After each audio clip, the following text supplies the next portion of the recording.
শুভেন্দু অধিকারী কি বলছে? হিন্দু হিন্দু ভাই ভাই গল্প শোনাচ্ছে। আমি নন্দীগ্রামে গিয়ে বলে এসেছিলাম, শুভেন্দু অধিকারী যদি সত্যিকারের অর্থে হিন্দু হিন্দু ভাই ভাই স্লোগানে বিশ্বাস করে, তার নাকি পেট্রোল পাম্প আছে, তাই পেট্রোল পাম্পের সামনে লিখে দিক হিন্দু হিন্দু ভাই ভাই, মুসলমানের জন্য তেল বিক্রি নাই। তা হয়ে যাবে। ও তুমি ব্যবসার বেলায় মুসলমানদের তেল বিক্রি করছো, আর ভোটের সময় ওই আমার সহজ সরল সাদা সিধে হিন্দু ভাইকে তুমি বোকা বানাচ্ছ। তুমি বোকা বানাচ্ছ। আর আমি কি দেখছি?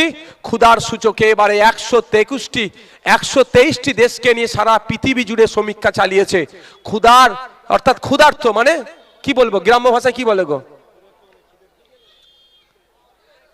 অনাহার বা খিদে অবস্থায়। এই সূচকে 123টা দেশকে নিয়ে সারা পৃথিবী জুড়ে সমীক্ষা চালিয়েছে। আমার মহান ভারতবর্ষ 101 নম্বরে চলে গিয়েছে। ভাবতে পেরেছেন? মানে একবেলা খেয়ে ঘুমানো, একবেলা না খেয়ে থাকা, খেতে পাচ্ছে না, এই ধরনের মানুষের সংখ্যা ভারতবর্ষে তরতরিয়ে বাড়ছে। জনসংখ্যার অনুপাতে 100 জন থাকলে 14 জন মুসলমান, তাহলে 86 জন নন মুসলিম। হিন্দু হিন্দু ভাই ভাইয়ের গল্প শোনাচ্ছে, তাহলে কত হিন্দু ভাই? তাহলে 100টা মানুষ যদি রাত্রে না খেয়ে ঘুমায়, 100টা মানুষ যদি ক্ষুধার সূচকে তাদের পেট জ্বালা যন্ত্রণায় থাকে, জনসংখ্যার অনুপাতে তাহলে 14 জন মুসলমান হচ্ছে, 86 জন কিন্তু মুসলমান নয়। আর শুভেন্দু অধিকারী হিন্দু হিন্দু ভাই ভাই গল্প শোনাচ্ছে। তাহলে ক্ষতিটা কার বেশি হচ্ছে? 14% মুসলমানকে টাইট করতে গিয়ে কত পার্সেন্ট হিন্দু ভাই টাইট হয়ে যাচ্ছে? তো 1947 থেকে 2014 হিন্দু ভাইরা যতটা না ক্ষতিগ্রস্ত হয়েছে, এই মোদির পাল্লায় পড়ে, মোদির আমলে পড়ে, এই শুভেন্দু অধিকারীদের আমলে পড়ে বেশি ক্ষতিগ্রস্ত হয়েছে। আপনারা শুনলে অবাক হবেন। অপুষ্টিতে ভোগা শিশুর সংখ্যায় ভারতের স্থান কত জানেন? আফ্রিকার 2টো দেশের পরে আমাদের দেশের স্থান। আমাদের এই বাচ্চা যারা আছে অপুষ্টিতে ভুগছে তারা। এবার আমি জনসংখ্যার অনুপাতে 100টি ছেলে যদি অপুষ্টিতে ভোগে, তার মধ্যে 14টি আমি জনসংখ্যার অনুপাতে ধরে নিচ্ছি মুসলমানদের ছেলে, বাকি কিন্তু 86টে মুসলমানদের ছেলে নয়, অমুসলিম। তাই বুঝতে হবে, তাই সময় এসেছে 14টা মুসলমান 86টা অমুসলিম বলে চুপ করে থাকলে হবে না। আজকে আওয়াজ তুলতে হবে। এসআইআর নিয়ে অনেক গল্প হচ্ছে, ভোটে আধারের সাথে প্যানের লিংক অনেক গল্প হচ্ছে, নোটবন্দির অনেক গল্প শুনিয়েছেন, আজকে দিনে অনেক স্বপ্ন দেখিয়েছেন। ওসব গুলি মারুন, ওসব বন্ধ করুন। আসুন, আমি ক্ষুধার্ত, আমার পেটে খিদে লেগেছে, সরকারের দায়িত্ব আমার খাদ্যের ব্যবস্থা করা, ইমিডিয়েট আমার খাদ্যের ব্যবস্থা করুন। আমার শিশুটা অপুষ্টিতে ভুগছে, সরকারের দায়িত্ব হচ্ছে এর পুষ্টিকর খাদ্যের ব্যবস্থা করা। সরকারকে দাবিতে আওয়াজ তুলতে হবে। হিন্দু মুসলমান ঐক্যবদ্ধ হতে হবে, দলবদ্ধ হতে হবে, একসাথে আওয়াজ তুলতে হবে। কেরামকে রহিম দেখার দরকার নয়। আমাদের বাড়ির বাচ্চাগুলো খেতে পাচ্ছে না, আমরা খোদায় অনাহারে দিন কাটাচ্ছি। আমাদের খাদ্যের ব্যবস্থা সরকারকে করতে হবে। আমার ফান্ডামেন্টাল রাইটস এর মধ্যে পড়ছে, আমার মৌলিক অধিকারের মধ্যে পড়ছে। আমি ক্ষুধার্ত, আমার খাদ্যের ব্যবস্থা সরকার করবে। আমার মৌলিক অধিকারের মধ্যে পড়ছে, আমার মাথায় ছাদ নেই, সরকার ছাদের ব্যবস্থা করবে। আমার মৌলিক অধিকারের মধ্যে পড়ছে, আমি বা আমার পরিবারে কেউ অসুস্থ হচ্ছে, তাকে সুস্থ করে তোলার দায়িত্ব সরকারের হচ্ছে। এই সরকার এই কাজগুলো করতে সম্পূর্ণরূপে ব্যর্থ। তাই একই ঐক্যবদ্ধ হতে হবে, দলবদ্ধ হতে হবে, সিস্টেমের পরিবর্তন করতে হবে, নতুন সরকার তৈরি করতে হবে, যে সরকারের কাজ হচ্ছে ক্ষুধার্তের মুখে অন্ন তুলে দেবে, মাথায় যার ছাদ নেই ছাদের ব্যবস্থা করবে, স্বাস্থ্য কেন্দ্রের মান উন্নয়ন করবে, স্কুলে টিচার দেবে, আপনার রুজি রুটি বাড়াবে। এই রকম একটা সরকার তৈরি করতে হবে। তাই এই রকম সরকার শুধু মুসলমানরা পারবে না, শুধু হিন্দুরা পারবে না, মানুষকে তৈরি করতে হবে।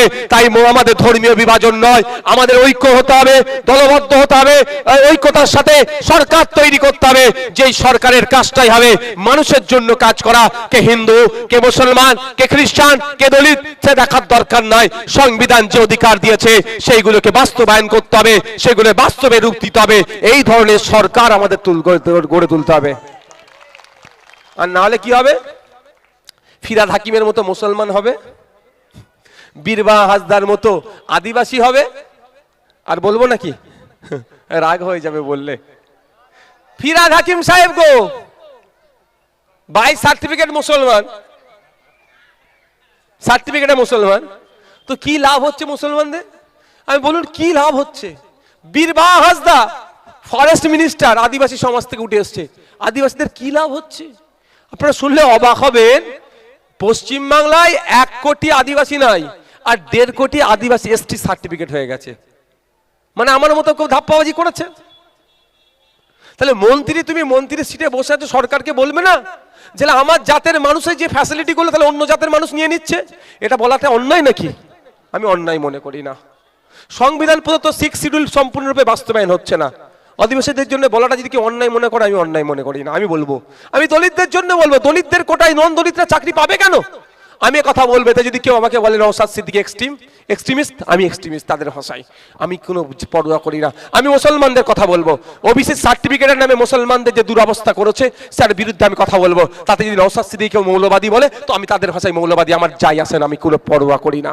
আমি আদিবাসীদের কথা বলবো, দলিতের কথা বলবো, মতুয়ার কথা বলবো, মুসলমানের কথা বলবো, নমশূদ্রের কথা বলবো, মানুষের কথা বলবো, উচ্চবর্ণের কথা বলবো, পিছিয়ে কথা বলবো। যার সাথে অন্যায় হচ্ছে তার পাশে দাঁড়াবো, যে অন্যায় করছে তার বিরুদ্ধে কথা বলবো। তাতে যদি আমি মৌলবাদী বলে বা যাই বলে, আমি পরোয়া করব না। তাই বন্ধুগণ, বক্তব্য আর বিস্তারিত করব না।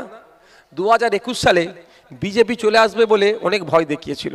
আমার মায়েরা আর বয়স্ক লোকেরা একটু কম ভোট দিয়েছিল খান চিহ্নকে। ভুল বলছে নাকি? বেচারি তাদেরও কিছু করেনি, এমন মাথা খেয়েছিল। তবে এই 2025 এই 4 বছরে বিজেপি আর তৃণমূল যে আলাদা নয়, এটা আমরা সবাই জেনে গেছি তো নাকি? এটা জানতে কারো বাকি আছে? এটা কারো জানতে বাকি আছে বিজেপি আর তৃণমূল যে আলাদা নয়? তাহলে বিজেপি আর তৃণমূল যখন আলাদা নয় জেনে গিয়েছি, এই ভরসাটা তো করতে পারি, এই ভরসাটা তো করতে পারি। এবার খামচিহ্ন ডবল মার্জিন নিয়ে আইনসভার মধ্যে যাবে, এই আশাটা করতে পারি তো কি মায়েরা? 26,151টি লিড ছিল 2021 সালে। এবার ভাঙনের মানুষ ঐক্যবদ্ধ হচ্ছে, দলবদ্ধ হচ্ছে। এবার বিজেপি নয়, বিজেপি তৃণমূল ফ্যাক্টর নয়, ফ্যাক্টর হচ্ছে আমি আমার প্রতিনিধিকে পাঠাতে হবে। তাহলে মার্জিনটা খামচিহ্ন ডবল পাবে তো নাকি মায়েরা? মায়েরা বাপেরা, তাই তো নাকি? সকলে ভালো থাকবেন, সুস্থ থাকবেন। তবে একটু মাথায় রাখবেন, বিজেপি কিন্তু তৃণমূল থাকলেই বারবরন্ত তৃণমূল শেষ, বিজেপিও শেষ। তাই 2026 সালে 2000 তুলে করে, ওটা তুলে না, তুলে কর না। 2026 সালে আমরা কি করব তাহলে? বিজেপি আর তৃণমূল, এই এদের বিজেমূলকে আমরা পরাস্ত করব। সকলে ভালো থাকবেন, সুস্থ থাকবেন, ধন্যবাদ।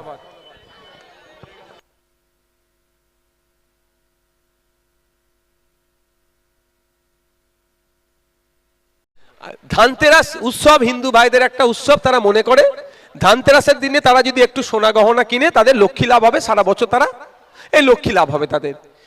2014 সালে 10 গ্রাম 24 ক্যারেট সোনার দাম ছিল, যখন তারা ধানতেরাসের উৎসব উদযাপন করেছিল 28,000 টাকা। আর এই বছর 2025 সালে ধানতেরাসের উৎসব উদযাপন করছে 10 গ্রাম 24 ক্যারেট সোনার দাম কত জানেন? 1,28,000 টাকা। তাহলে হিন্দু ভাইরা ঠিক করে ধর্মচারণ করতে পারবে তো? একটু লক্ষ্মী কিনতে পারবে তো? এত দামে কিনবে কি করে? তাহলে হিন্দু ক্ষতি করছে না ভালো করছে? এটা গেল। 2014 থেকে 2019 13,000 আক্রমণ হয়েছে দলিতদের উপরে। আদিবাসী মুসলমানদের কথা হয়েছেই হয়েছে, আদিবাসীদের উপরে হয়েছে। হিন্দুকে বাঁচাতে এসেছিল। আজকে দেখুন হিন্দু মুসলমান খাতরেতে নাই, না পশ্চিমবাংলা না ভারতবর্ষের কোনো প্রান্তে, না কোনো সাধারণ হিন্দু বিপদে আছে, না কোনো সাধারণ মুসলমান বিপদে আছে। এই রাজনৈতিক কারবারিরা এদের সিটকে বাঁচানোর জন্য সাধারণ হিন্দু সাধারণ মুসলমানকে বিপদের মধ্যে রাখছে। আমরা সাধারণ হিন্দু সাধারণ মুসলমান যদি এক হয়ে যায়, এই রাজনৈতিক কারবারিদের ঘটি উল্টে যাবে, পদ উল্টে যাবে। সেই জন্য এরা আপনার আমার মনের মধ্যে বীজ ঢুকাতে চায়।